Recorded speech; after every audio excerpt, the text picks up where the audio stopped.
नमस्कार दोस्तों, मैं आपके साथ आयुषी राजपूत और आप लोग देख रहे हैं राजपूत रघुकुल तिलक। तो दोस्तों, आज हम जानेंगे राजा दाहिर के बारे में। तो राजा दाहिर के बारे में जानने के लिए वीडियो में अंत तक बने रहिएगा।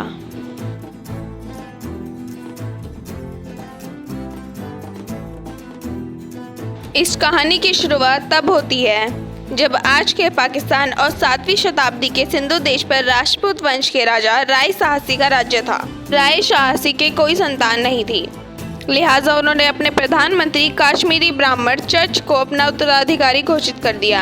राय साहसी के देहांत के बाद चच ने राजगद्दी संभाली। राजा दाहिर चच के ही पुत्र थे। राजा चच ने ऊंचे पदों से स्थानीय जातियों के लोगों को हटाना शुरू कर दिया, जिससे स्थानीय जाति के लोग उनसे नाराज हो गए।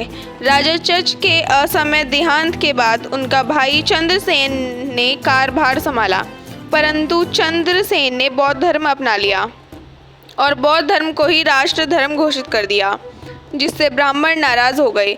इन सभी गलतियों का सुधार किया राजा दाहिर ने। जब वे राजा चंद्रसेन के देहांत के बाद 18 वर्ष की उम्र में राजगद्दी पर बैठे।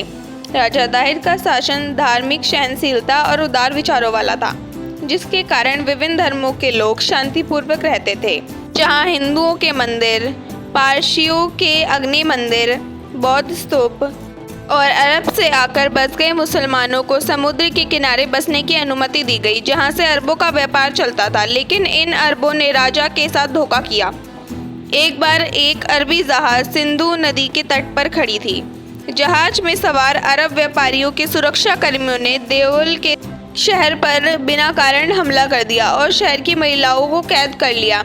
जब इसका समाचार सूबेदार को मिला तो उसने अपने रक्षकों सहित जहाज पर आक्रमण कर औरतों को मुक्त कराया। अरबी जान बचाकर जहाज लेकर भाग खड़े हुए। उन दिनों ईरान में धर्मगुरु खलीफा का शासन था। हज्जाज उनका मंत्री था। खलीफा के पूर्वजों ने सिंध फतह करने के मंसूबे बनाए थे, लेकिन अब तक इन्हें कोई सफलता हाथ नहीं लगी थी। अरब व्यापारियों ने खलीफा के सामने उपस्थित होकर सिंध में हुई घटना को लूटपाट घटना बोलकर शांतिपूर्वक इस बात को खत्म कर दिया। खलीफा सिंध पर आक्रमण करने का कोई बहाना ढूंढ रही थी। उसे ऐसे ही अफसर की तलाश थी।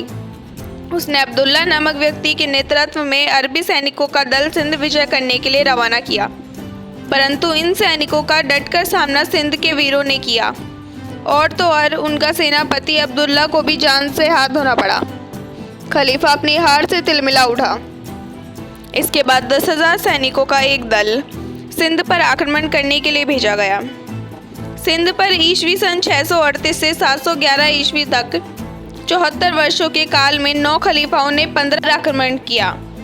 15वें आक्रमण का नेतृत्व मोहम्मद बिन कासिम ने किया, परंतु मोहम्मद बिन कासिम का भी राजा दाहिर के सेनाओं ने डटकर सामना किया और कासिम को सोचने पर मजबूर कर दिया। सूर्यास्त तक अरबी सेना हार के कगार पर खड़ी थी, परंतु उनके 2 लोग ज्ञान बुद्ध और मुक्शवास अरबों से जा मिले।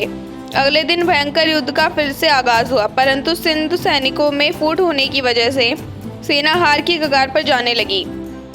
राजा को उनके सलाहकार ने सलाह दी कि वह अपने पड़ोसी राज्य में चले जाएं, परंतु राजा ने कहा, अगर इस युद्ध में मेरी जीत होती है तो राज्य और मजबूत होगा, और यदि मैं असफल रहा तो फिर भी इतिहास मुझे सदैव याद रखेगा। राजा युद्ध भूमि में चले गए और डटकर अरबों का सामना किया, परंतु अरबों ने षड्यंत्र के तहत राजा पर हमला कर दिया और राजा वीर गति को प्राप्त हो गए। महाराज की वीर गति और अरबी सेना की आलोर की ओर बढ़ने के समाचार से रानी सचेत हो गई। सिंधी वीरांगनाओं ने अरबी सेनाओं का स्वागत तीरों और भालों की वर्षा के साथ किया। जब अरबी सेनाओं के सामने वह टिक नहीं पाई तो उन्होंने अपने सतीत्व की रक्षा करने के लिए जौहर कर लिया। जब यह समाचार पूरे भारत में आग की तरह फैला, तब मेवाड़ के बप्पा रावल ने सभी हिंदुस्तान के राजाओं को एकत्रित किया और अरबों को ईरान और खुरासान तक दौड़ा कर मारा। उन्होंने अरबों को ऐसी हार चखाई कि आने वाले 400 सालों तक किसी विदेशी ने भारत की तरफ आंख उठाकर भी देखने की हिम्मत नहीं की। अगर आप बप्पा रावल के बारे में जानना चाहते हैं तो मैंने बप्पा रावल के ऊपर भी एक वीडियो बना रखी है, आप जाकर उसको देख सकते हैं। मैं आशा करती हूँ आपको ये वीडियो अच्छी लगी हो। अब मिलेंगे नेक्स्ट वीडियो में, तब तक के लिए thanks for watching and don't forget to like, subscribe and share. जय श्री राम, जय माँ भवानी।